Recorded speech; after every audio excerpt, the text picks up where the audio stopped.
All right, I know what you're thinking. Why are you talking about supply chain? That's not my world. Correct. But here's the secret. Behind every product that we move across the globe are people with powerful leadership lessons about human performance, business effectiveness, and the future of work. Since global supply chains touch every part of our lives, I've invited global entrepreneur Kerim Kfuri on the show to discuss how we can accelerate the shift to a bolder leadership mindset, one that balances people, profits, and the planet. We're going to discuss how lessons from supply chain leadership can help us thrive through change, invest in our teams, and build better businesses, no matter what industry we're in. Kerim Kfuri, he's the president and CEO of the Atlas Network, which is an end-to-end supply chain enterprise. And he's also the author of the best-selling book, Supply Chain Ups and Downs. From right-sizing to nearshoring and human sustainability, let's dive in and discover the strategies reshaping business. Welcome to the Working Well podcast, a show that explores the rapidly changing landscape of work and the impact it has on people and businesses. Each episode, we dive into hot topics in leadership, human sustainability, and the future of work. I'm your host, Tim Boris. Kerim, great to have you on the show. So awesome to connect again after our chat the other day. Yeah, we're going to talk about supply chain. And now a lot of my listeners are probably thinking, supply chain? You talk about human performance and what does supply chain have to do with the human side? So in our chat last time, we talked about globalization and some of the impacts on humans, the planet, and the future of work. And supply chain really is such a massive part of our global culture these days that I think a lot of people forget what type of impact it has on the humans behind it, but also the businesses that are being developed around this. So talk to me a bit about the human-centric side of globalization. Yeah, absolutely. I mean, first of all, thank you for having me on the show. What a great show it is. And for the very thoughtful question. I mean, we still run business with humans. And, I think that regardless of our advancements in technology and into the future and AI and so on and so forth, we will still always have this combination of humans, the importance, what we bring, what we do, the camaraderie between us, the relationships that we build. And all of this comes into play with regards to globalization and the supply chain. I mean, when you are dealing with procurement and sourcing with people and factories or manufacturers on the other side of the planet, there is a component of people there and a respect for cultures and differences between you, differences in terms of even quality metrics, timeliness, how to perform, when to perform, how to perform in different ways. And so, there's a very large human component to this. And we can also see, for example, in the world of business, that when humans get upset with the way a certain mechanism may be, unfolding, the importance of the human in that mechanism. And a perfect example would be, let's say, when the port workers decide to strike. When that happens, that's a major disruption to the supply chain. And that's because those workers may not feel as though they're getting the right benefits or salaries or whatever it may be. And now goods can't get off ships, and you have bottlenecks in the process, and truckers can't take things off of vessels and deliver them to businesses who can't then sell. And businesses go out of business, people lose their jobs, and the cost of goods start to skyrocket, and everyday consumers feel that. And it all was determined and set in motion because of, let's say, unfair practices or the discontent of humans in the supply chain. And, the supply chain has so many facets to it of connecting continents and getting goods and services across the world from A to Z. And humans are at the heart of that entire process. And so as we discuss this, it is very relevant. It is very important to realize the importance of the human in supply chain and how it matters every single day, whether it's with disruptions or enhancements. And you bring up like the dock workers striking and things. I think we always hear about the negative or the downside of globalization, whether it's factories overseas with poor conditions, or even more locally, the plight of Amazon warehouse workers. Right, right. Part of the global supply chain is like people peeing in bottles at their station because they can't leave. And so I guess part of this is there's a business economic aspect, and but that's limited by the people in the system. Well, I guess not limited, but driven by the people in the system, because when they're unhappy, the supply chain's unhappy. Absolutely. And then everybody else who's related to the supply chain is unhappy. Again, back to, ultimately when we think about, let's say dock workers striking or same thing at Amazon, who ultimately becomes unhappy? Well, the businesses are unhappy because of what's happening, but the consumers, the downstream consumers are unhappy because goods are either not available, or they're not delivered in time, or the costs are cost prohibitive and people can't buy things anymore. Then you then create economic conditions of potential inflation and recession, and then even at the worst case scenario, depression, because of supply and demand. And supply and demand is geared up by these activities of these humans that are essential to this entire supply chain. So it's directly correlated. You brought up Amazon. I mean, I can't remember what it was, like 60% of online transactions are taking place via Amazon. 70% of the goods that are bought and sold on there come from China, right? So we've got to get them from A to B, across the oceans. And a lot of manufacturing discussions had to happen, and communications and negotiations and delivery and so on and so forth. And this is the second largest company in the United States, right? They're second behind Walmart. Billions and billions of dollars at stake. So again, when those goods can't get delivered, then that whole mechanism falls apart very easily. So it's a real challenge in that way. Yeah, and one yeah, I'd love to hear your thoughts on it. One thing I've seen is that the companies tend to be doubling down on technology, AI, and things like that to try and optimize the supply chain. People seem to be getting left in, I guess, neglected a bit. You'd think we'd learn lessons from the past.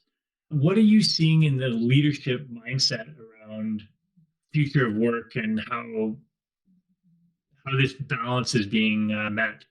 Well, I think it's quite poor right now. Be honest with you. I think the issue is that there isn't enough tone at the top, and there isn't enough education being provided to workers as to how their future may look and how they're going to be a part of that future, whatever that may be, the implementation of new technologies, efficient strategies, whatever it may be, so that people feel comfortable that they're not being displaced.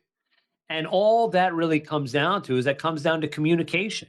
If communication was strong and it was cited as this is how we're changing things and this is how you're going to be a part of this new change, then people have a decision to either be excited about something or look into something different.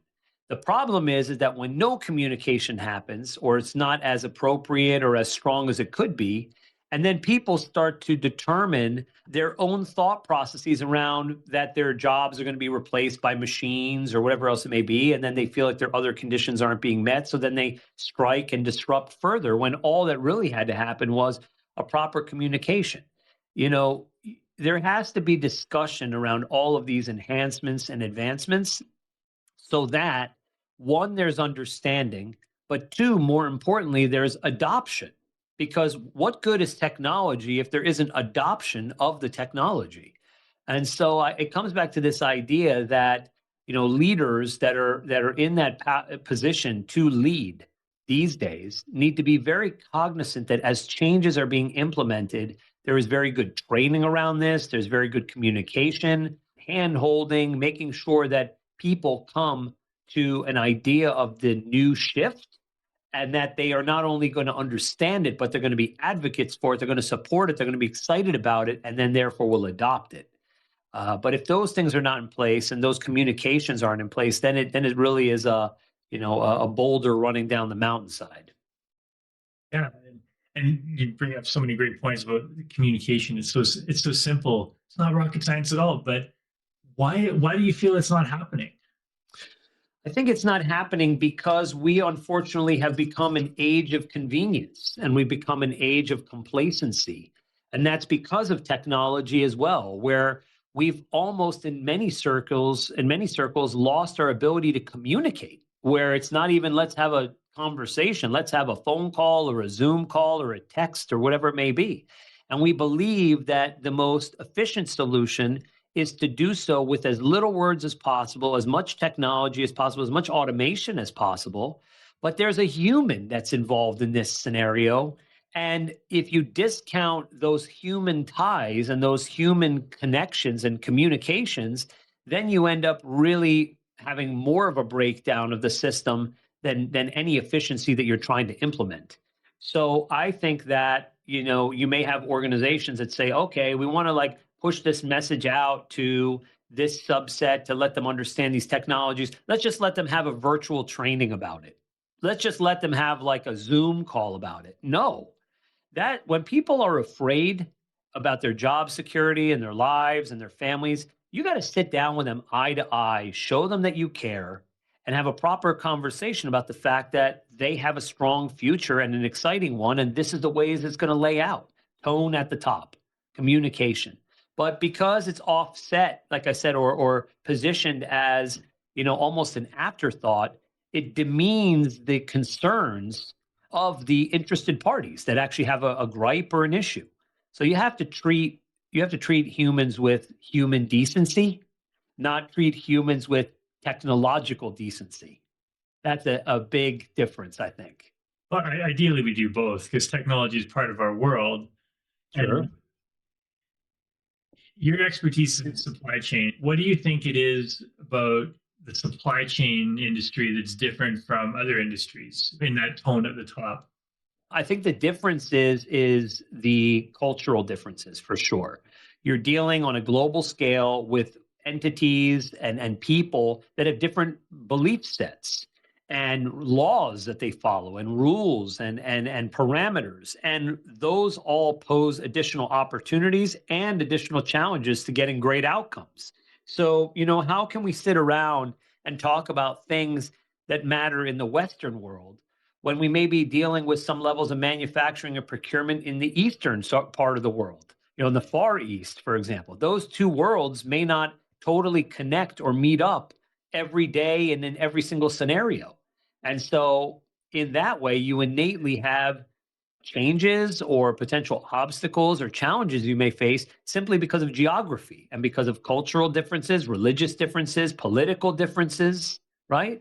And that's exactly what we're facing today between the United States and the Far East, because there are certain ideologies around what we want to achieve in the United States today, and there are certain ideologies around what the Far East wants to achieve in the global landscape today. And these two sides are not meeting up with each other. And so that's why there's been conversations around tariffs, because tariffs are about producing economic sanctions to try to curb behaviors and behaviors between nations when it has not been there hasn't been adequate resolution, or you're trying to kind of saber rattle or tie people to particular mandates or goals that they themselves don't want or believe. And so this is where you end up having the worst communication and worst resolution type of breakdowns. We can't resolve it in any other way, so we're just going to tax you, right? That's it. We can't figure it out anyway, so we're just going to tax you until it hurts you enough that you bend to our will. And this is also not the way that the global economy should work, but it is definitely seen in the world of supply chain for sure. Well, yeah, you've got global with all the goods passing multiple borders and passing through different countries. There are political aspects to it as well.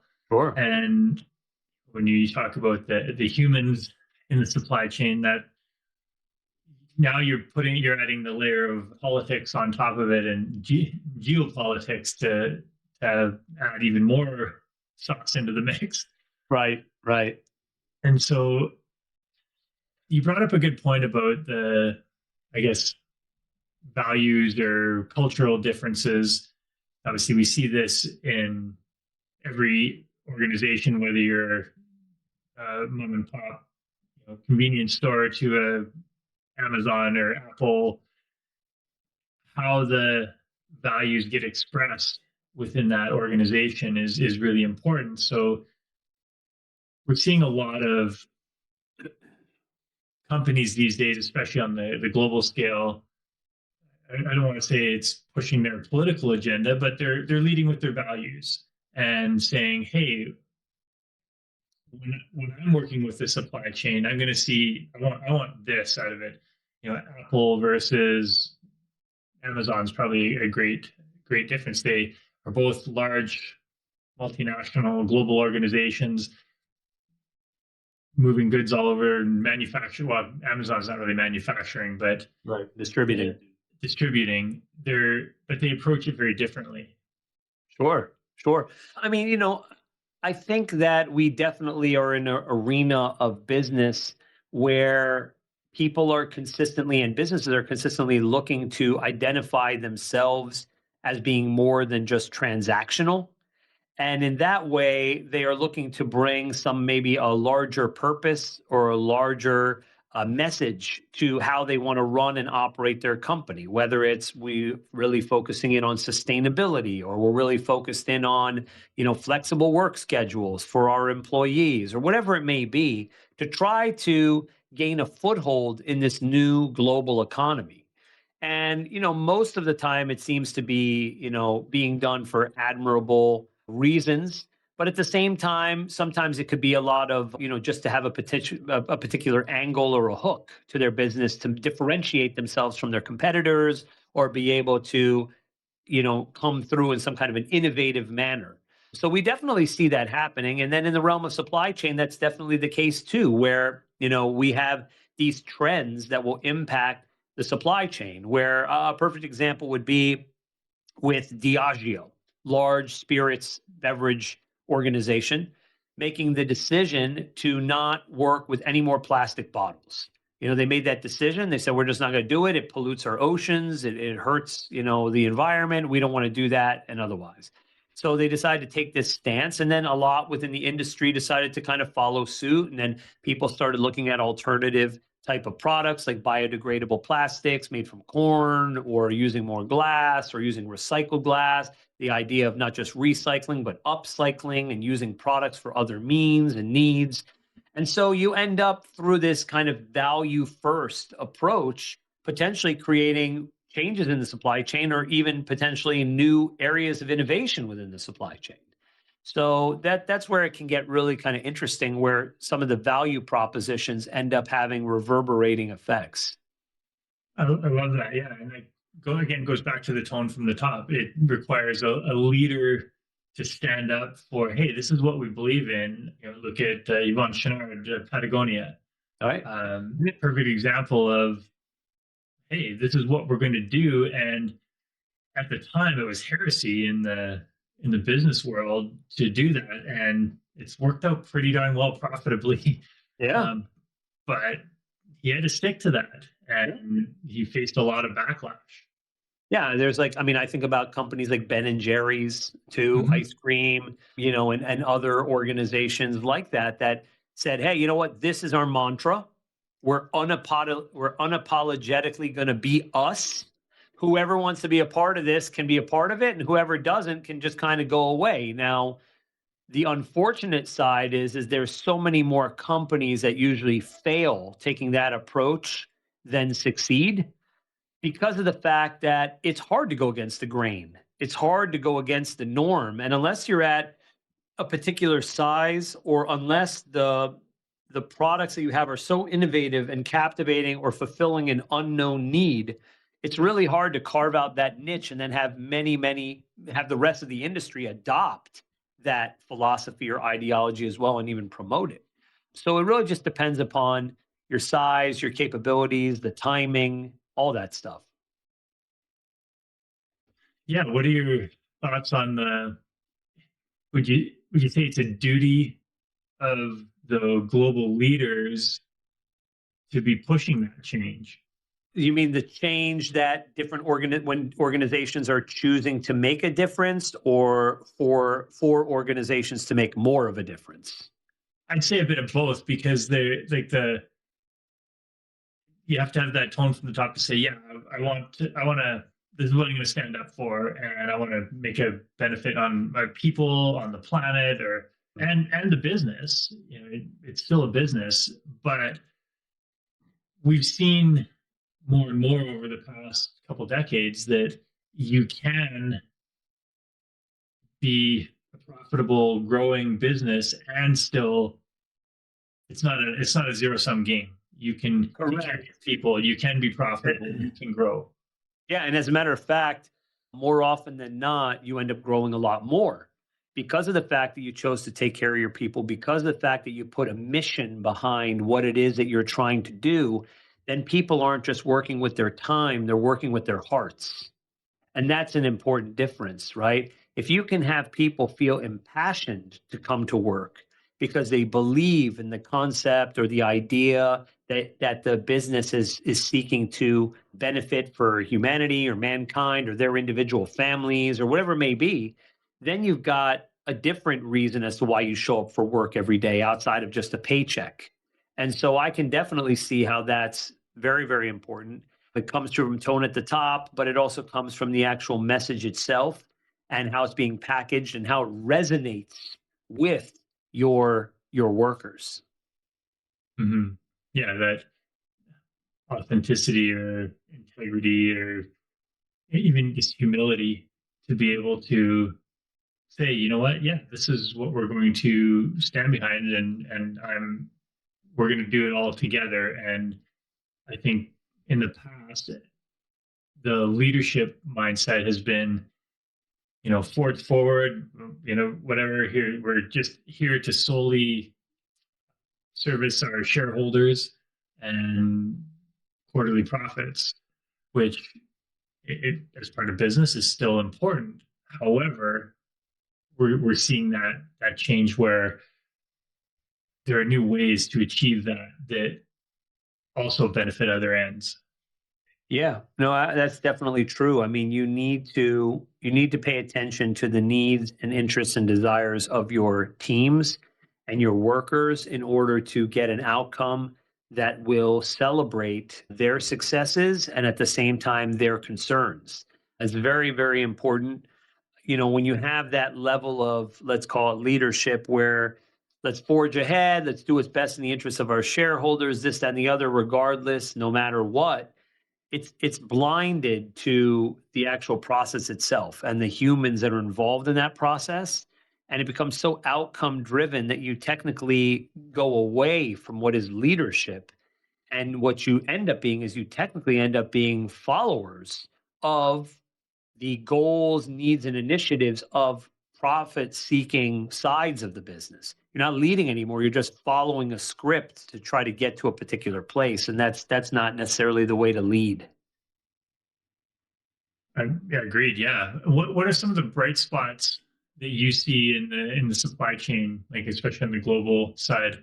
There's a significant amount of effort and initiatives around sustainability, which I think is wonderful. There was COP28 conference, which happened in Dubai last year, where the largest supply chain groups, and especially in transport and logistics, showed up and committed to being carbon neutral by 2050. This is a big deal because these vessels and planes and trains are going across the world trying to deliver these products and goods and services as part of the supply chain and end up being the seventh leading cause of ozone depletion and of greenhouse gas issues.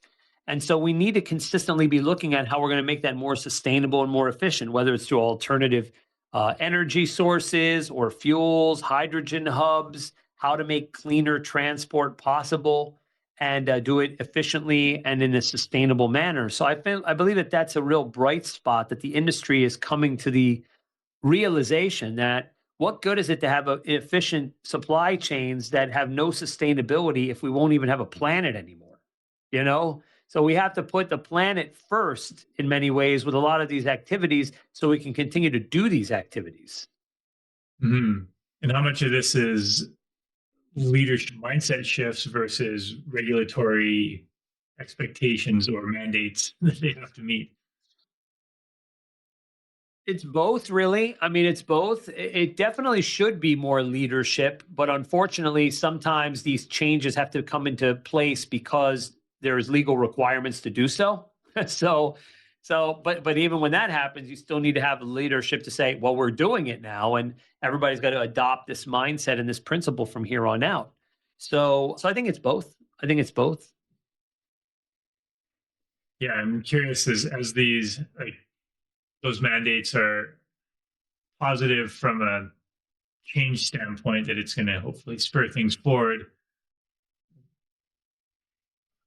Where do you think the risk happens from being another Volkswagen with the diesel scandal and things like that? People find companies finding ways to skirt or cheat the requirements. So, what are you asking? Where is the risk of that happening? Yeah, what's your impression of the leadership mindset around these regulations? Are people like, yeah, we're going to do it, or is it Well, grudgingly? well, I think that that really depends upon the organization and the leaders. If you've got good leaders that are always seeking best practices and are seeking innovation, regardless of what's required from a change standpoint, then those will be the ones that will be more willing and to adopt new change and will also promote it throughout the organization in a clear, logical way that everybody can understand, grasp, and wants to support. But if you don't have that, if you have a closed off mindset or you essentially are not really looking to, promote these changes effectively, then it's a real challenge, not just for you and your organization, but for all your employees, because now you're stuck in a place where you legally have to make some changes, but you mentally and physically don't want to. And so you sort of create a scenario of apathy towards change within your industry or organization, and that never ends well. Yeah, in our last conversation, we had a bit of a chat about the lessons in cutting corners. Yeah. What what are some high profile examples in the supply chain you've seen of that? I don't know, like every single day. I mean, the reality of it is that this is the divergent interests between the different links in the supply chain. And I talk about that in my book, Supply Chain Ups and Downs. I talk about supply chain socioeconomics. And what I discuss here is that these divergent interests and needs are what create economic momentum, but it's a matter of compromise, concession, or abandonment. It's always not really a scenario of equilibrium. And one of those examples could be in cutting corners, right? So, perfect example is a customer may want to spend eternity and go to like analysis paralysis to not put out a product unless it's 1,000% perfect, which it never will be. That's why there's the concept of industry standards and tolerances. It means that there's never going to be perfect, it's always going to be in a range, right? But a supplier, on the other hand, is motivated by churn. They're motivated by producing and then moving on to the next project and getting it out and getting it out. So in this way, the supplier is motivated to cut corners and cut corners all the way up until the point that they can kind of get away with it. Or the quality is like so bad and so horrendous that nobody could accept it.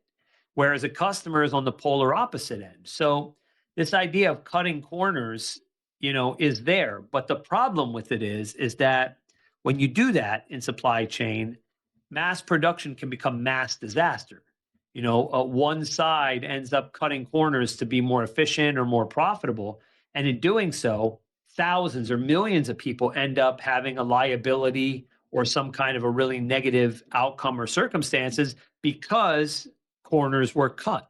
And that happens with everything. It could happen with transport, it could happen with the customs and clearance process, the warehousing, the fulfillment side, any number of places within the supply chain. Yeah, that well, we've seen like Apple's a great example of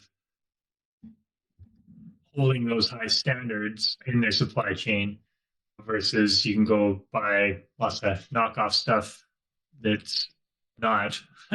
Right.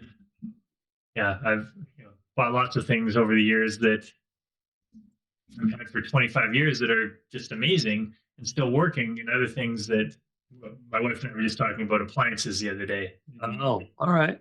Like how fast they turn over and die these days. They're Oh, like, absolutely. It's like they have an internal clock that says it's already been a year, time to start like smoking or time to start, falling apart or that bolt is going to fall out of it on the side. It's like almost like there's like a internal like combustion, thing that says, once you're done reading this letter, it's going to explode type of thing with appliances where a timer gets set from the moment you buy it. And the reason why is because they want you to buy another one. yeah, and we had a chat about the business economics of that is like, well, if you build a product that's going to last 25, 30 years, You're not making money. yeah. You want someone to buy version 2.0, version 3.0. What better way to do that than to have version 1.0 break? Yeah. Right. So what point does the the pendulum start to swing back where we're just, think of landfills and being able to deal with all the old products.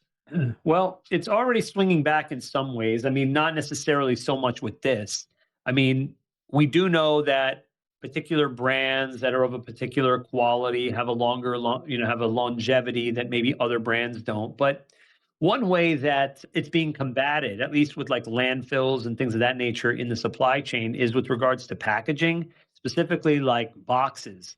I don't know if we talked about this the last time, but the idea of right sizing, where essentially today you may get that shipment from Amazon and it's in a huge box with airbags and there's a little tiny thing inside of it.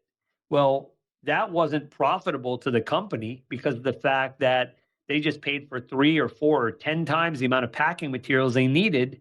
And it definitely wasn't profitable for the planet because the fact that that excess cardboard all ends up in the landfills, and it's not profitable for the business because they're paying more for shipping for dimensions that they don't even really need for a particular product, and they have to pay for all of those materials that are in excess.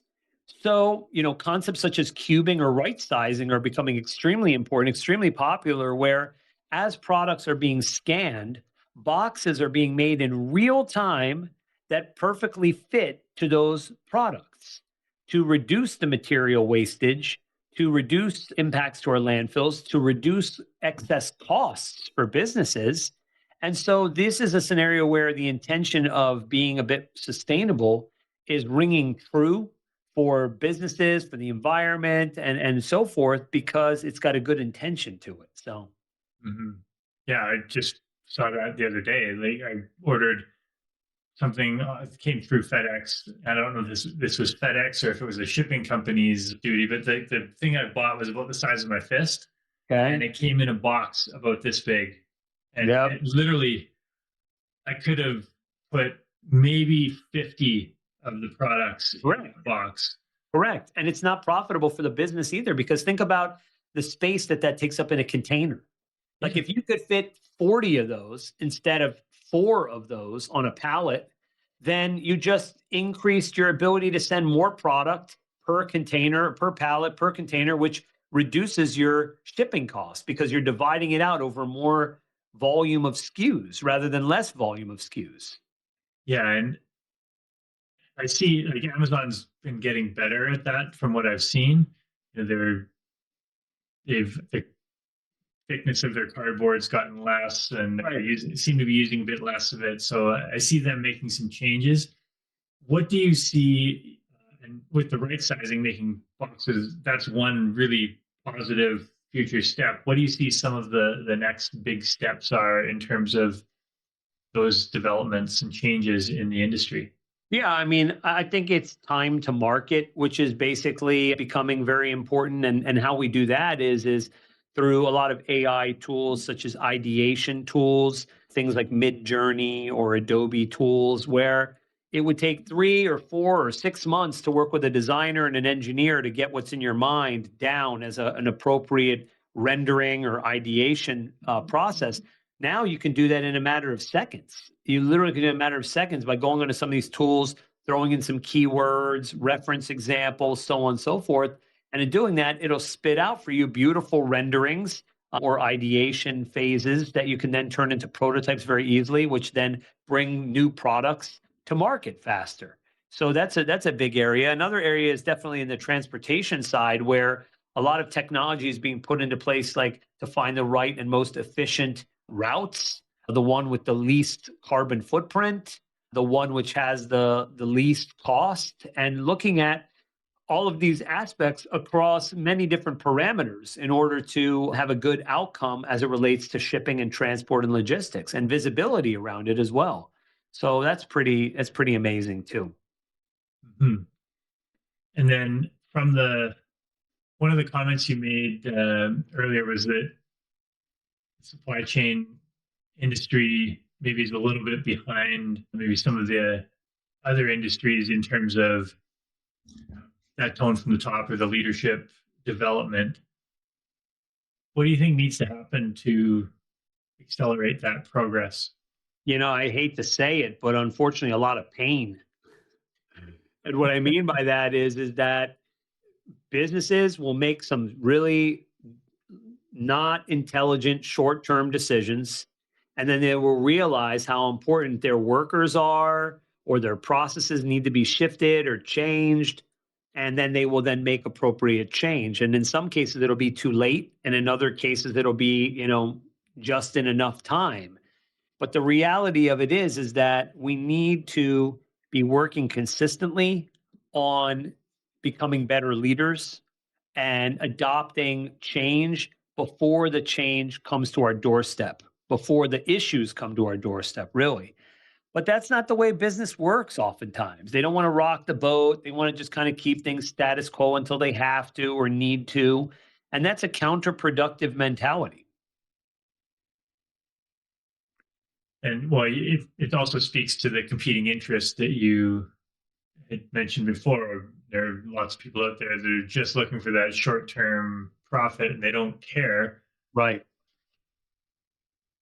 I mentioned Patagonia and like the B Corp and the Yep. people, planet, profit, that Yep. triad. We know that it works, but it requires buy-in across. Oh, it does. It does require buy-in. It requires particular levels of edit. I mean, it requires acceptance. It requires so many different facets to be able to bring something new to the table, for sure.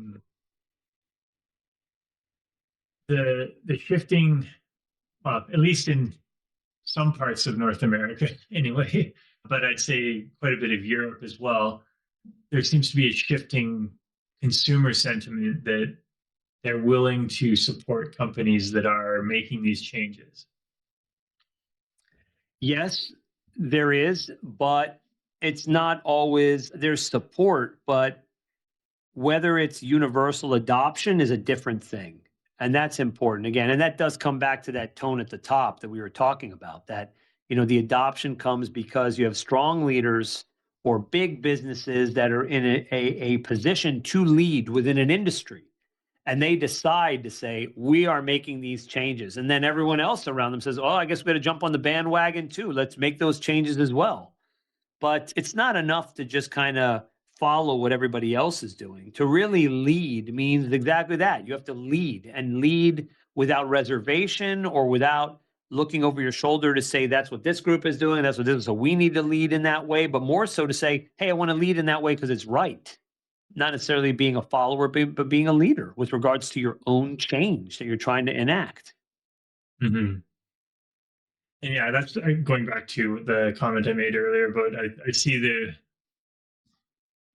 some of the larger companies, the Amazons, the Apples, the um, Procter and Gamble, those massive supply chain companies to just set the bar, raise the bar because the bar is set pretty low right now. I would say, Yeah, that's true. to raise that bar for what the future looks like, and technology will help, and all these optimizations, but really it's that decision to step over the line and say, here's where the new line is.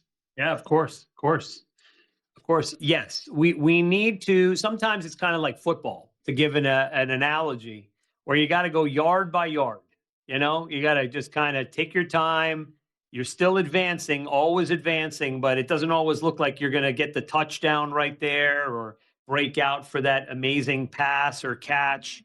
Sometimes it's just going to be, little by little. But in some industries, that's all you can expect until there is something that's majorly problematic that comes to your doorstep that you must shift and must change and react to. It's amazing how, and the largest companies are the biggest offenders of this, really, where they just want to kind of go slow and steady. They're big behemoths. It's tough to turn the Titanic easily and pivot and change.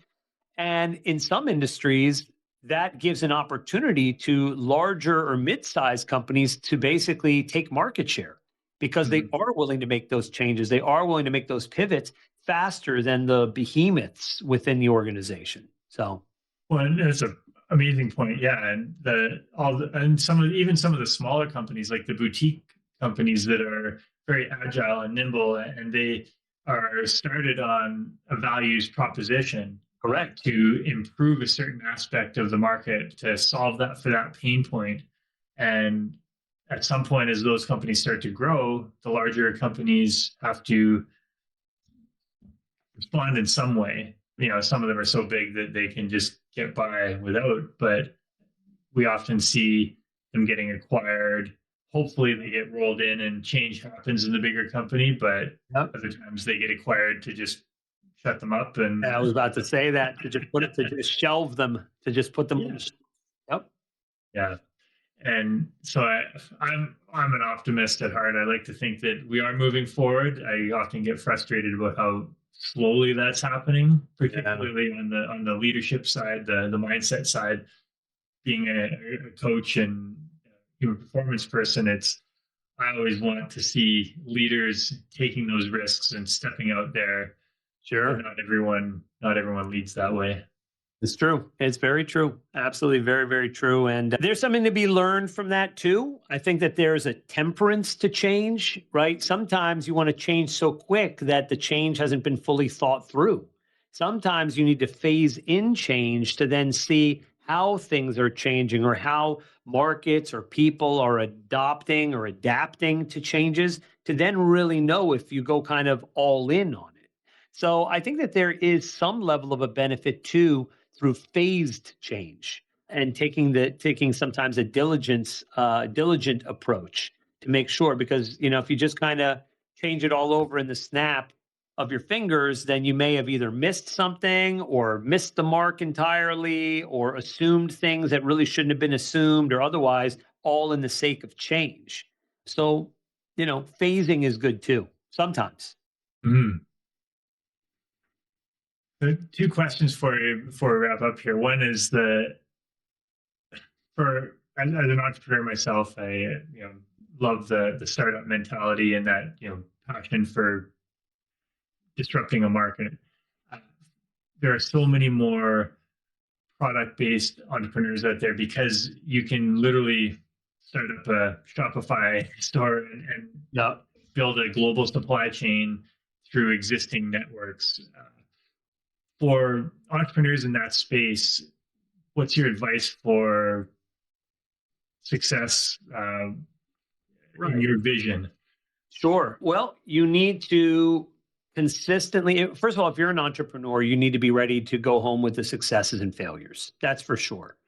And in that way, you need to consistently be learning and learning from your failures, because your failures are not failures, they're successes, successful ways of telling you how to not do something a few times over, or that way or this way, right? And we always talk about professional athletes. Nobody talks about the 100,000 shots they missed so that they could make that one shot when it counted in the game or whatever it may be. And so you have to be willing to fail a lot.